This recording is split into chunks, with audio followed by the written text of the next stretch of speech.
You're watching The Experience, Comic Culture and Sales, streaming live daily to Facebook, YouTube, Twitch, and Twitter.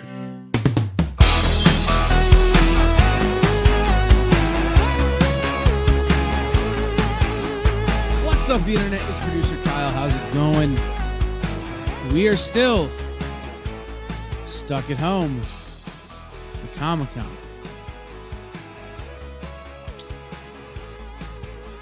Anyway, while stuck at home for Comic-Con in various different states of stuckness, I have been watching the things that are happening at Comic-Con, and I'm reporting them to you. It's been a kind of a meh week so far, but Friday is usually the day when stuff starts to pop off, and boy, did it. There has been a lot of news today, a ton of information, and we're just going to cover a small portion of it. I've been trying to keep these things short, so we're going to cover just a small little portion. And what we're going to talk about today is some of the bigger announcements I think that we're going to see, but I want to start with one from the cosplay world. Anybody who's a fan of WWE is probably a fan of Xavier Woods, or as you may know him from G4, Austin Creed, or some of those other places where he uses other names. But he is at Comic-Con, and he went as cosplay as Mojo Jojo from the Powerpuff Girls. It's a really good cosplay, and it's super fun. For a guy who's a member of a tag team and a faction who frequently have taken anime and comic book inspiration for their ring gear. This is me hoping that when Woods shows up to the next pay-per-view, he shows up as Mojo Jojo. And then Kofi can be one of the Powerpuff Girls. Big news out of Dynamite. They had two big announcements that are super important to people of my age this week. They've had several, really. I think they're gunning for the, old millennial crowd. Today they announced that they're doing a series with Disney's Darkwing Duck. Dynamite has announced the imminent return of the Darkwing Duck comics, with a new series, graphic novels, and reprints planned for character released in 2023. Some of the classic adventures will be reprinted in facsimile editions and graphic novels. If you collect these things, Darkwing Duck has been ridiculously hard to find for a long time. So we're excited to see that. They also announced, and I have less information about it, a Gargoyles series from Dynamite. Make sure you have your Disney Plus cartoons caught up before Dynamite's release of these new books. Marvel has worked really hard this Comic-Con to not have any spoilers. And I'm sure you recognize that Marvel has had problems in the past with spoilers, especially in things that relate to Tom Holland, who would spoil anything. But Will Poulter, who is set to play Adam Warlock in the MCU, may be the new spoiler king. Will Poulter, while participating in an interview with This Morning, said that he was heading out to Comic-Con while discussing his role as Adam Warlock. Marvel had not announced that he was going to be there. So it is likely that on one of the panels this weekend, we will find out something about Poulter and Adam Warlock and the future of the MCU that way. So, who knows, but we look forward to hearing more from Will Poulter as he tells us things we're not supposed to know. Also from Marvel Studios, we had a panel. The Marvel Studios animation panel revealed the future of the X-Men 97, What If, and Marvel Zombies.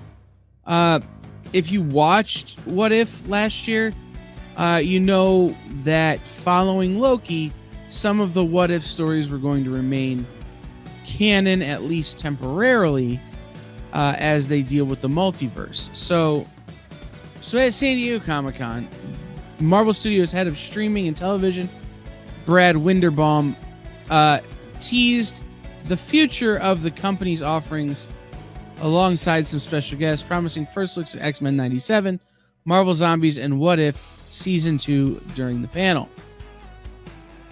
The panel began with the Watcher from What If, welcoming attendees to the event. Paul F. Tompkins was there to serve as the moderator, and we got to see our previews. At the end of the panel, though, there was a trailer for I Am Groot. In the trailer, Groot sees a bunch of miniature aliens and ends up fighting with them. However, once he loses a leaf, they begin celebrating him. The show streams August 10th on Disney+. Marvel hosted a Moon Girl and Devil Dinosaur panel, and Blade showed up. Wesley Snipes, Method Man, Colby Smulders, and more joined the voice cast of Disney's Marvel animated series Moon Girl and Devil Dinosaur. Wesley Snipes being the new name we didn't know before. As part of the Marvel HQ panel that they did at San Diego, a clip from Moon Girl and Devil Dinosaur, which is slated to premiere on Disney Plus in 2023, was run. And additionally, Marvel announced the cast, including Allison Brie, Andy Cohen, Daveed Diggs, Maya Hawke, Jennifer Hudson, Method Man, Colby Smulders, and of course Wesley Snipes. Jim Lee has dashed the hopes and dreams of many DC fans. Jim Lee confirmed at San Diego Comic-Con during an interview that DC currently have no plans for any future Snyderverse material. That is to say that DC currently doesn't have anything kind of on slate with Zack Snyder. This comes a few days after the news that the Snyder Cut campaign was fueled by bots, or at least that's what Warner Brothers is having you to believe. And to be honest, we're not sure the DCEU needs it. With the direction it's going in the future, bringing Zack Snyder back in and trying to do more things like he did in his Justice League doesn't necessarily make a lot of sense. So Jim Lee has confirmed on a DC panel that there are no plans for more Snyderverse content. 20th Century Studios had an impressive panel at San Diego Comic-Con announcing the sequel, or a follow-up, I should say, to Predator. This is, of course, Prey, which we've been hearing about for a while. In Prey, the Predator, played by Dane DeLaGero, targets a Comanche tribe 300 years in the past, and it's up to a character played by Amber Midthunder to protect her people. The movie provides an exciting new look at the iconic hunter with a whole new context.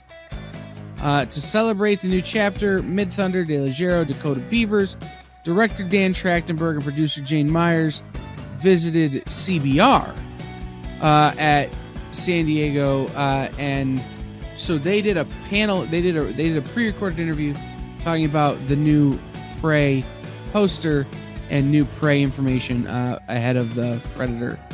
I guess it's a prequel. And last but not least on the docket for today, of course, we will add more things as we find them out in tomorrow's episode and going forward on Sunday. But Heavy Metal have announced the Metalverse films.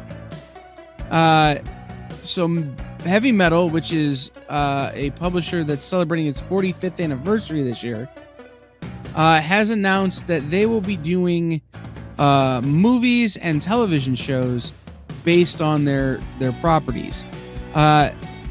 In the panel, A sizzle reel featured new live-action test footage from Tarna, and inspirational clips that bring the whole slate of adaptations of heavy metal's property history. So, we talked earlier in the week about heavy metal having a panel called Forging the Future, and sure enough, we got this announcement of these films in that panel. The panel is available to watch on YouTube. Most of the things that I've talked about today are available to watch on YouTube if you just search for them. There will be more announcements today.